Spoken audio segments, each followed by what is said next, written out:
My parents have always favored my younger sister over me. I knew it myself, but the difference was extreme. Even so, my parents say they want to live with me in the future. I thought that was what would happen since I had no desire to get married. And yet, I never expected such an outcome to await me. My name is Mia, and I am 42 years old. I have been working as a bureaucrat since graduating from college.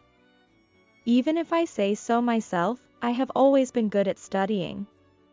As an elementary school student, I liked difficult novels and made it a habit to read encyclopedias and reference materials. Thanks to that, my knowledge has been accumulating rapidly, and I always scored 100 points on tests. The school teachers praised me every time, but my parents never did. They wanted to raise me to be more childlike. I suppose children who enjoy studying like me were not cute to them.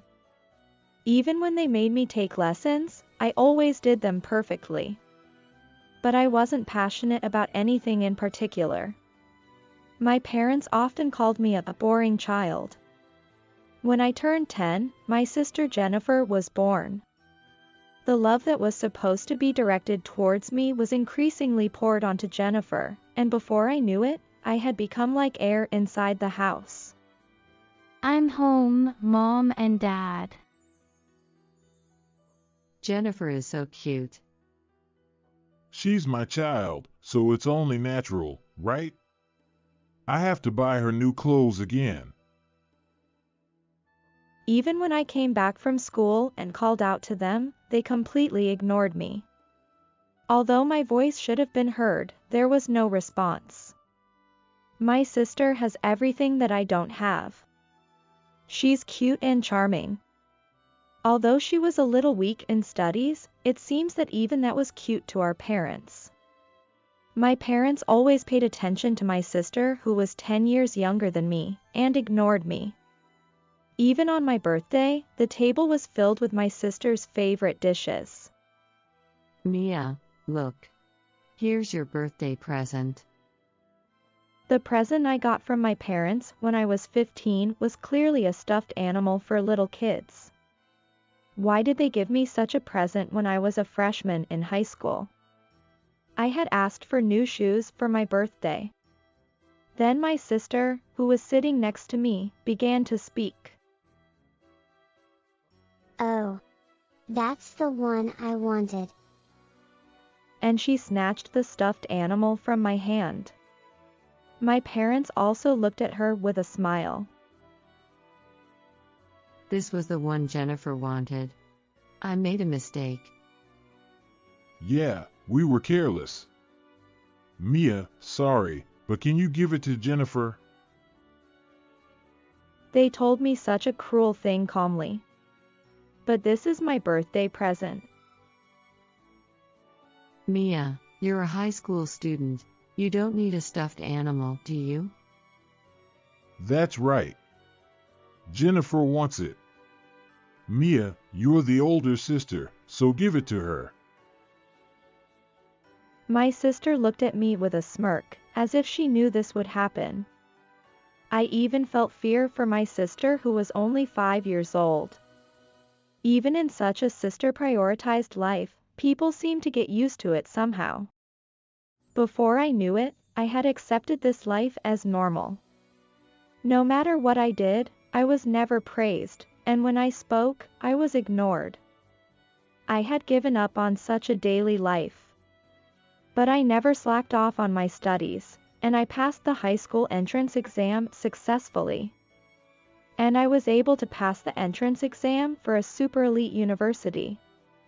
I didn't go to cram school, and I asked the teacher when I didn't understand something. I was so happy when I found out that I passed, because I studied hard. But even when I got into college, my parents didn't praise me. It doesn't matter what college you go to. What matters is where you get a job and how much you earn. He threw such a dreamless word at me. On the other hand, I started job hunting early and didn't compromise at all. As a result, I passed the civil service exam and became a bureaucrat after graduating from college. I went back to my hometown after a long time and told my parents that I got a job offer as a bureaucrat. Dad, Mom. I finished job hunting. Really? My mother was still uninterested as usual. My father didn't even reply and was playing with his smartphone. And I'm going to work as a bureaucrat. Wait, what? Bureaucrat? Did you just say bureaucrat? My mother, who had shown no interest at all until then, suddenly looked up and saw me. What? Bureaucrat? Mia, is that true? My father also stopped his smartphone and jumped in. Yeah, it's true. I passed the civil service exam. I thought I'd report to you guys too. That's why I came back today. I thought I wouldn't get any praise even if I reported this, but contrary to my expectations, my father and mother congratulated me one after another. Mia. That's amazing, a bureaucrat. I'm so surprised. Wow, I always knew you were a smart kid, but I didn't expect you to go this far. I'm proud of you too. I was stunned by the unexpected turn of events. I couldn't believe that my parents praised me so much. That fact gave me some confidence. As a working adult, I worked hard at my job. The work was very tough, and the content and amount were incomparable to what I had experienced before. But it was a job that my parents praised me for. I thought so, and faced the work desperately. Half a year after I became a working adult, I got a rare phone call from my mother. Hello? Mom? What's wrong? Oh, Mia? How's your work? Going well? She cared about me. I felt happy when I thought so. Yeah, I'm busy but doing well. Why did you contact me? Well, actually, I have a favor to ask you. A favor? What is it? Then my mother began to speak awkwardly. Actually, I haven't been feeling well lately. I quit the part-time job I had been doing until now. What? You're not feeling well. Are you okay? I think it's because of my age. The doctor told me not to overdo it. So I wanted to ask you. Mia, can you send me money every month from now on? Money? Yes, can you do it? In retrospect, maybe she just wanted to rip money off me. But at that time, I was purely happy that my mother relied on me. Yeah, sure. I don't have any hobbies, so I don't spend much money. How much should I transfer?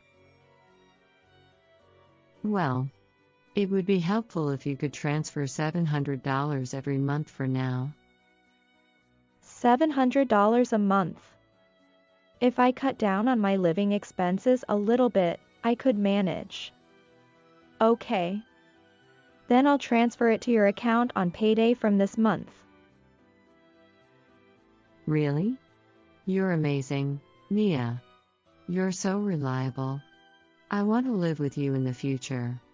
I'm counting on you from now on. We're family, so we help each other when we're in trouble. Don't worry about it. I was completely pleased and started to transfer $700 to my mother's account every month from then on.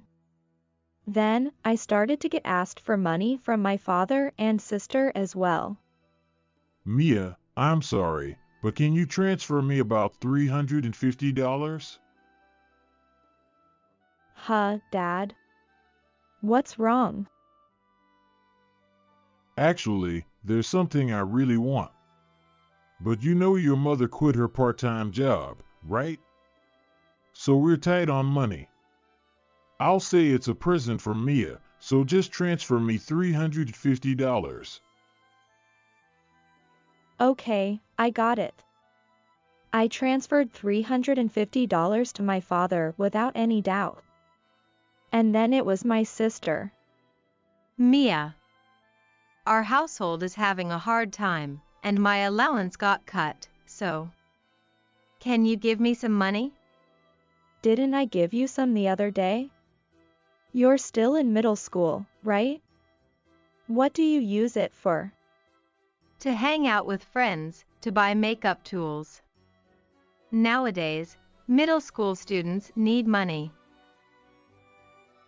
All right, just use it wisely, okay? Yay! I love you, Mia.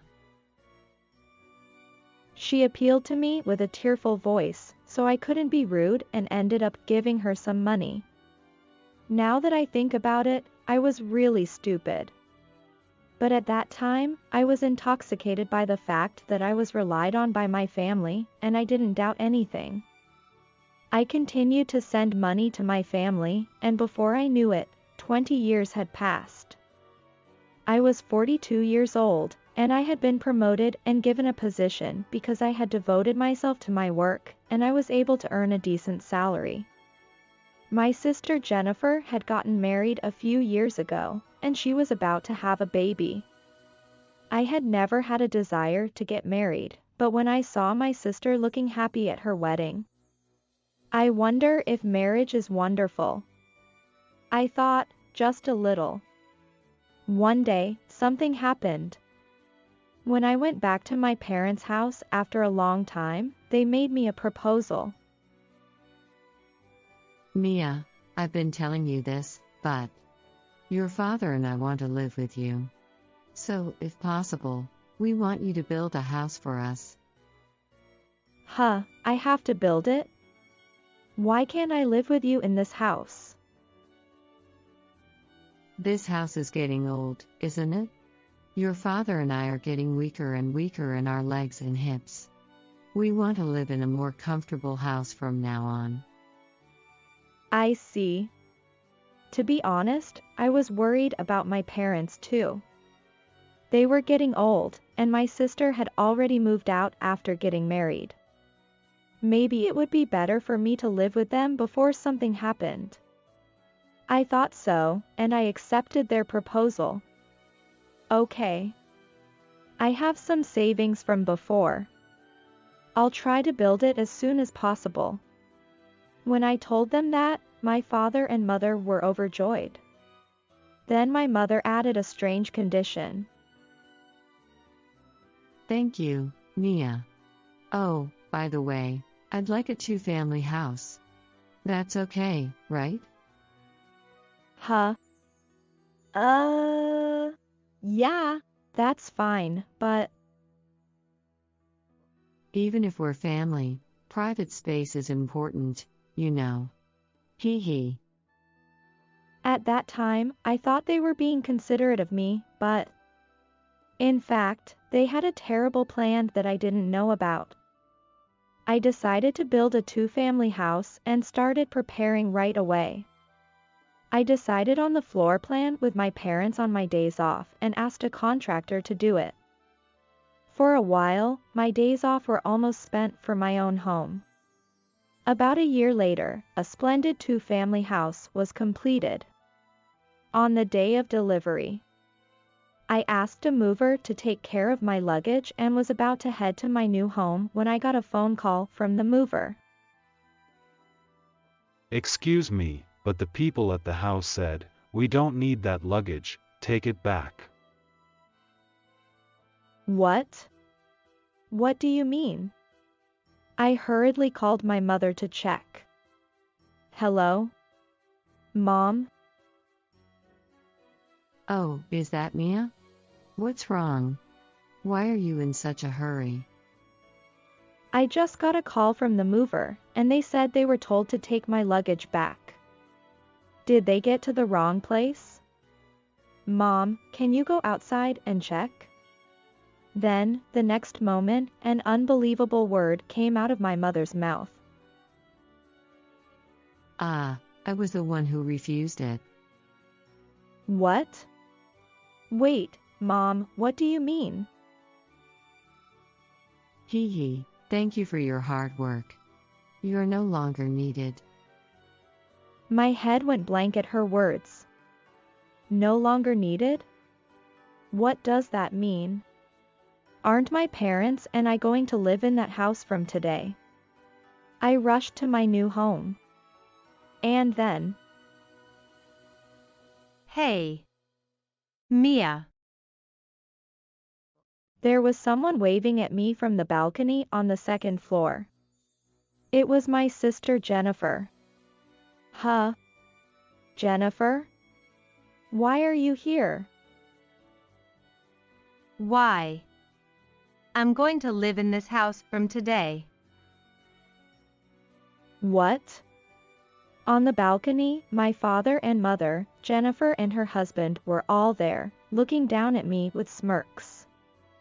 Hey. Dad, Mom. What's going on? Why are Jennifer and her husband here? You can't be serious. You think we'd live with someone like you who has no charm. We're going to live with Jennifer and her husband, so don't bother us. What? But this house is for us to live together. Huh? No way. We just made you build this house. We used your money that you earned and saved as a single person.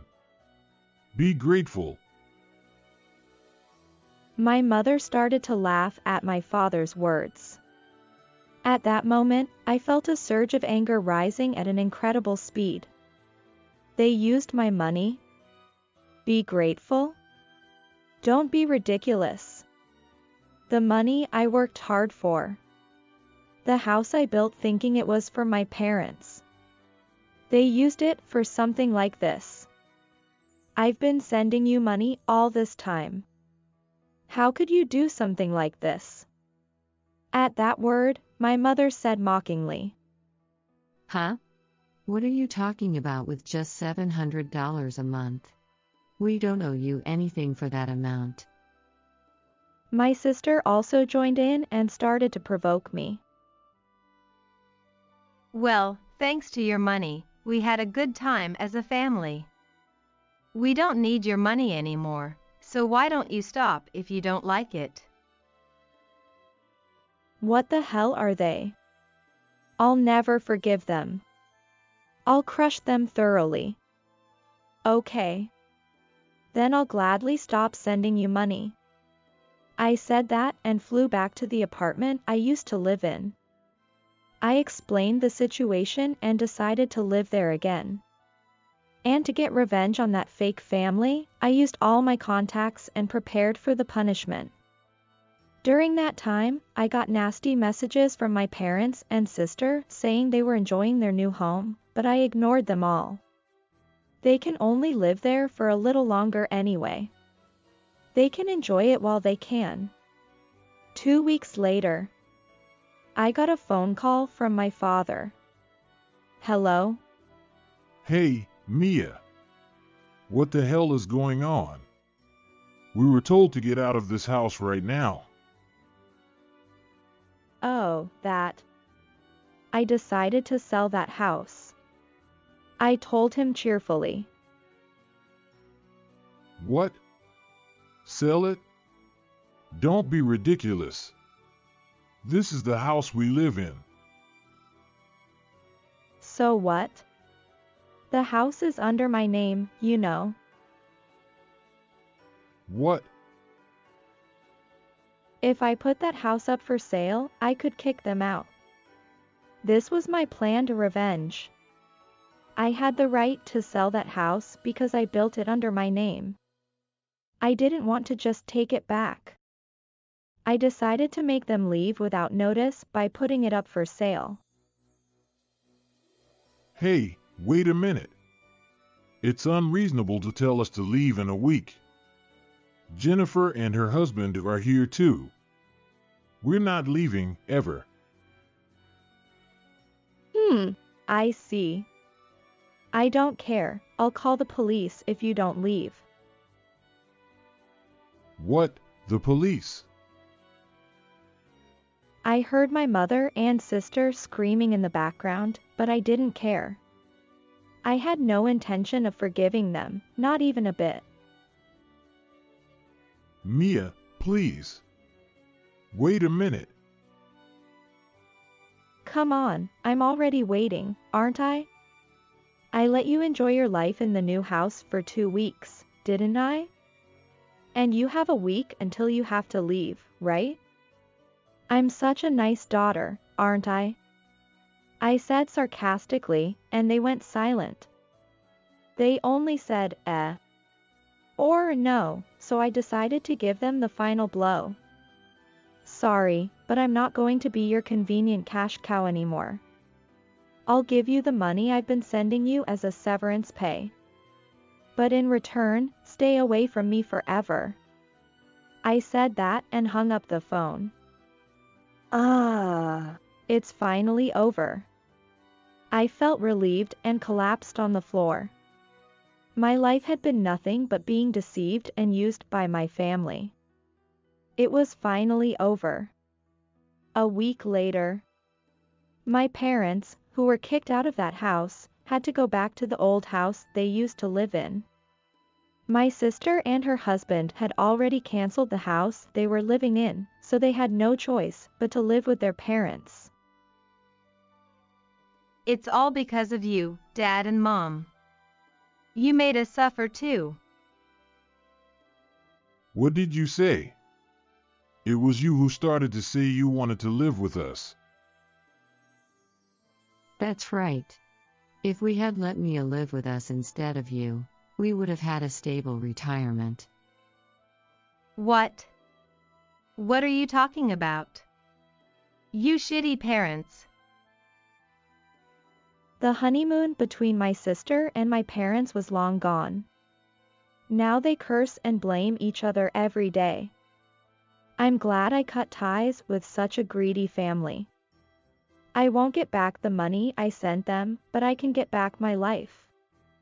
From now on, I want to spend money for myself and live a happy life. How did you like this story? Please also subscribe to our channel. See you in the next video. I am a hairdresser, 38 years old, currently running 4 beauty salons. Nancy Turner. From the moment I decided to become a hairdresser, my goal was to open my own salon. Therefore, after graduating from beauty school, I thought I would have the shortest possible time to train and acquire skills. I spent my days studying without time to play, along with learning business management. Even so, I enjoyed doing what I loved towards my dream, and no matter how much time I had, it was never enough. I met my husband before the opening of my first salon, where I recruited only a few staff members. He was the one who came to the interview. Nice to meet you, I'm Frank Turner. He greeted me cheerfully, and was 2 years younger than me. I loved people who could greet people in a loud voice. So I had a good impression of him. Nice to meet you, Frank. I'm Nancy Smith. Thank you for coming today. I would like to have my own salon in the near future. It took me so long to decide what I wanted to do, and I started late to go to beauty school, but I finally graduated. But I wanted to find a job where I could be the best at something. That's how I came up with working at a beauty salon. From then I studied as hard as anyone else at school. I think it's great to have a goal. Your salon is currently recruiting opening staff, so I was determined that there's no other place for me, so I applied here. I would love to learn here. I see. I understand how you feel. I've also come this far with similar goals. Please let me learn about the technical and management aspects here. Please. We'll finish the interview for today. Frank Turner, I'll hire you, and our job recruiting will be over. Excellent. Thank you very much. I'll do my best. Thank you, I'm looking forward to working with you. This is how I started the first memorable salon with my current husband as a member. This is how I met my husband. Frank was a man of his word and worked harder than anyone else in my salon, studied hard, then freely opened his own salon. I supported him because I had heard his dream from the beginning, and I taught him everything I could teach. He worked really hard during his training, and he came into the salon to practice even on his day off. I felt more and more supportive as it was like watching myself a little while ago. It was around the time when his salon was about to open. Hey, Nancy. Please wait for me at the salon tomorrow night, and don't forget to dress up to the nines. What's going on? I couldn't have opened my own salon so soon without you, Nancy. I want to thank you, so please join me for dinner tomorrow night. Aw, you shouldn't worry about that. Please. All right.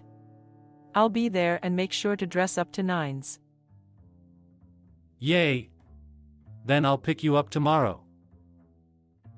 I didn't expect to be taken to an authentic French restaurant that day, and I never imagined that he would propose to me. Thank you for coming today, and thank you so much for everything you've done for me. From now on, I'm also one of your rivals in the same industry. He said it and looked straight into my eyes with a smile. My heart missed a beat for a moment and I glanced away from him. I have been holding back for a long time, until we were in the same position. Will you go out with me? No, actually, please marry me. That's why I asked you to come here today. Goodness me. I didn't want to say the word marriage out of the blue as it might turn you off, so I quickly changed to say, will you go out with me? But I am serious. I liked you from the first moment I met you at the interview. Well, it was kinda a sense of longing at the beginning. Nancy, will you become a family with me while we are looking after our own salon? Well, actually, I still have plans to increase the number of salons by at least 3 more. So I can't think about marriage or children at the moment. Just because we've married, it doesn't mean you have to become like a regular homemaker. We can have children when you want to have them. I'm also going through a hard time from now on, and if we get over that together, we'll be fine. You don't like me?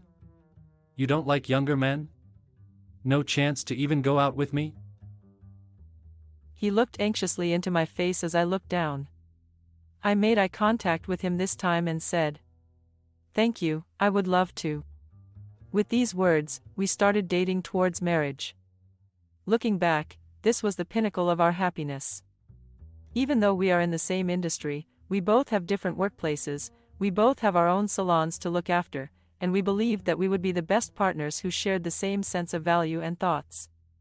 After this, we registered our marriage when Frank's salon got on track and we also bought an apartment to live in together. Since I had a lot of plans for my life with my salon, I had never really thought about marriage or anything like that, so I was undoubtedly the most surprised by the current situation. Soon after, I started preparing for the opening of the second salon. Since Frank and I had promised to keep out of each other's businesses, we only had small talk and did not explain them in detail. We increased the number of salons like this, and I was about to open the 4th salon, which I had been aiming for. It took me a long time to get here and it was really tough, but above all, the fact that I was with him made it actually difficult, halfway through, for me to do what I wanted to do. Put simply, there was a big difference in the way Frank and I thought about running the salon. I always show up at all the salons every day to check how they are getting on, make sure to communicate with the staff, and try to serve at least one customer at each salon. As for Frank, what he said about wanting a place to work at the top was actually the exact opposite of what I meant. He left the salon to the staff, and only showed up when it first opened. The rest of the time he wasn't really working. He had been working hard to be the top up to that point, where he could just give them instructions, and take the easy way out. So there are a lot of staff members coming and going. They also lose repeat customers, and he's now ended up having only one salon and losing money every month. Moreover, he says things like it's all the staff's fault, without giving them a chance. I hit the roof watching him. However, we had promised to keep our businesses totally separate, so I sucked it up. My first salon is a family-oriented salon in the town. The second one is near the train station, where young people gather, and the prices are set a little cheaper for young people. The third one is the exact opposite, a salon where everything is geared towards adult women, such as the customer service, the salon's design, and the service provided. Then the next one will be open near a fancy drinking place, and designed for dressing, hair and makeup for ladies before going to work at nightclubs. The concept of each salon is different, and the staff members are assigned to the salons that suit them the best. Sometimes we have meetings, dinners, and company-paid trips with all staff members from all salons. Of course, each salon steadily exceeded the previous year in sales. Frank probably found how I work was annoying. On the day before the opening of the fourth salon, I didn't have enough hands and feet to get ready for the new salon, while also having other salons currently in operation. However, I didn't want to ask him anything about my salon, even though he was just a couch potato. So I thought I'd at least ask him to do something for me at home. I had never asked him to do anything before, but I took the plunge and asked him, "Hey, Frank. I'm sorry, but I'm snowed under with work today, so can I get you to go to the bank for me?" I took out 3 different credit cards in my name from my wallet and handed them to him, explaining what I wanted him to do. Then he suddenly raised his voice, interrupting me. Don't get cocky, just because you make a bit more money than I do. Who are you trying to get to do odd jobs? He stood up, grabbed the scissors in one hand as he stood in front of me. I've never felt he was scary before. Then he was bold enough to cut up my credit cards, one by one, in order. What the heck are you doing? That's terrible. That's your fault because you are trying to make me do that. If you can't manage to do that yourself, why don't you hire someone to do it for you as you're earning a lot? The things I've just asked you to do are all related to this house and our livelihood. You are also living here, so what's wrong with asking for help at least once? Can't you even help me with that? Stop looking down on me like that. Shut up. That's enough. I've got a lot on my plate. Don't make trouble for me anymore. I left the house after saying it. I didn't have time for a squabble and didn't want to be upset about such things now. I brooded over lots of things while heading to the new salon. No matter how many times I brood about it, I come up with the same consequence. I don't even need him anymore, and he is no longer the Frank I loved. I'm gonna break up with him. That's what I decided. For the time being, I was too busy to go home for a while. Then a week passed since that day. The opening of the new salon had settled down successfully, so I went home once. When I entered the house, I found a woman's shoes at the entrance. I didn't care about it and went inside, then put the divorce papers in the living room. Then I started to pack my stuff in my room. I kept hearing the flirting voice having fun from his room. I was so frustrated, but I didn't cry.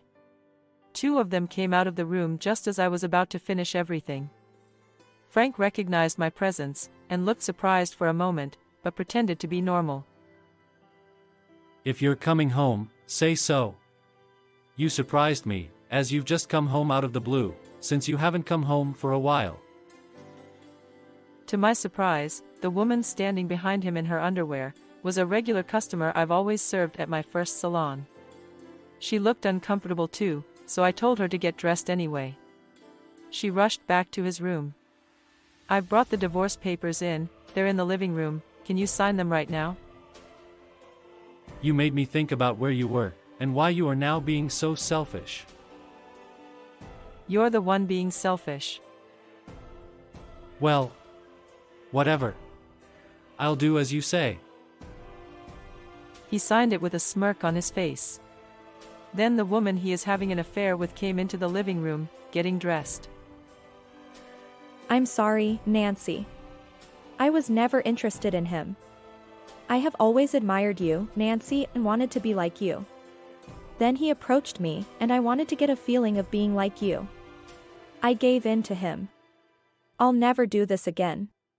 Please forgive me. What the? Are you mocking me? If you want to get the feeling of being like me, you can't do that with a man like him now.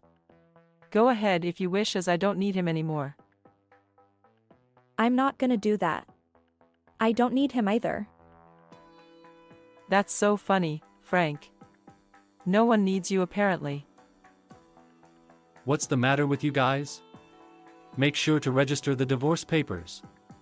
Go home, both of you. He handed it over to me and I left the apartment with her. She kept apologizing when we were alone. His selfish behavior drives me round the bend though. I honestly didn't feel much anger towards this girl. I guess that was my true feeling, that I didn't love him anymore. I had already decided to divorce Frank, so don't apologize anymore. But I think you'd better stay away from a man like him. Come to my salon anytime, you are always welcome. She said nothing, crying, and I left her there. I wanted to be a cool woman in front of her who admired me. A few days later, the divorce papers were successfully registered and the process was completed. I phoned Frank to let him know about it. I registered the divorce papers and I want to go through with the apartment and other things in turn. We'll split the property in half when we get divorced, right? As you know, my salon is in the red. So give me half the rights to your salon. This apartment is mine too, since you're the one who left. He started to talk ridiculously. Since what he said was out of the question, we agreed to meet up later and I hung up the phone. He is trying to use our divorce to gain profit as he is not doing well in running his own salon. He is a real jerk. So I prepared myself to not lose to him. I took my lawyer with me in case things didn't go smoothly on the day of the meeting. He was surprised that I did not come alone. I want to sew things up today, don't give up halfway through. I want to get it done quickly, too. What do you want to do with the apartment? I'm not gonna live here anymore, but it's up to you, Frank. There's still the mortgage left, as long as you are able to manage that on your own. Well, if you give me half of your salons, I can afford it, so I'll stay living there. I can't do that, unfortunately, but would you still live there? Why not? Half of the property between us as a couple is mine, isn't it? That's true for savings and deposits within the household, whereas company property is only company property and is not subject to division between the couple in the event of divorce. Are you kidding me? You can't pay off the mortgage for this apartment under the circumstances, can you? We've found that if you sell it now, an appraisal has been made that allows you to sell it for an amount exceeding the remaining mortgage. I recommend that you divide the amount with her and use it as moving expenses. I'm not leaving that apartment. He was completely rigid. In this discussion, he said he would continue to live in this apartment, which was initially purchased under both our names, after changing it under his name alone. Of course, we would both continue to run each other's salons, and everything worked out well for me personally, and I could go back to my own life. However, it seemed that life from here on would be terrible for him. After this, my fourth salon was settled down. And I continued to open new salons from one to another. I was able to enjoy opening new salons, as I didn't have to care about what Frank would think, which made me uncomfortable. The most important thing in expanding business was to have a good eye for people I can entrust my salon to, and build good relationships with them. I lost some confidence because of what happened with Frank, and I may be betrayed by someone again in the future, but I will trust the employees I have chosen and continue to move forward without fear. Frank's salon closed down a few months after that day. He also hurriedly put the apartment on the market, but it could only be sold for less than the remaining mortgage due to probably its poor condition after our divorce. He is apparently having a hard time with money after all, including the debt for his salon and the mortgage on the apartment. It is ironic that someone who has lived his entire life with the dream of making money easily, is now struggling to make ends meet. I couldn't find the happiness of marriage, but I was able to achieve success in my work beyond my wildest dreams. I feel happy with my life.